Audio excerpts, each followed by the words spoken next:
80 000 participants, une centaine de pays, des chefs d'État et de gouvernement. La COP sur les changements climatiques reste le plus grand rendez-vous mondial sur le climat. Cette année, les débats seront portés sur le marché carbone, l'accroissement des financements, notamment l'adaptation, avec des objectifs de mobilisation de 1 000 milliards de dollars en faveur du climat à l'horizon 2030. On s'est engagé à réduire 69% de nos émissions dans notre contribution déterminée, mais selon l'évaluation, on n'a pas mobilisé beaucoup de financement. Donc il faudrait que vraiment la mobilisation soit là avec les pays. Pour cette 29e édition, ici en Azerbaïdjan, une délégation guinéenne participe aux travaux pour défendre la position de la Guinée et de l'Afrique, mais aussi tenter d'attirer le maximum de partenaires pour des projets durables en Guinée. Les travaux de cette COP29 ont très bien démarré.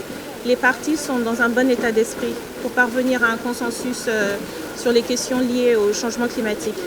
Également, en marge de ces travaux de la COP29, certains pays africains se sont réunis pour échanger sur des questions d'intérêt commun. Il s'agit en l'occurrence donc de la Guinée, la Mauritanie, le Sénégal et le Mali, tous membres de l'OMVS.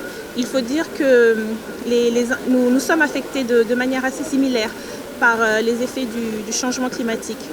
Nous avons également échangé autour d'une question de grande importance pour la Guinée, pour notre sous-région, et il s'agit de la restauration et la préservation du massif du Fouta Djallon.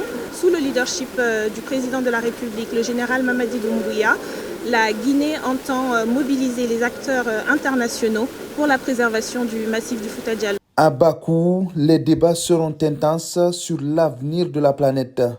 Pendant que l'accord de Paris reste la référence pour un monde au taux de réchauffement estimé à 1,5 degré, l'absence au plus haut niveau des principaux émetteurs témoigne de l'éloignement des positions entre les différents pays, émetteurs et victimes des conséquences du réchauffement de la planète.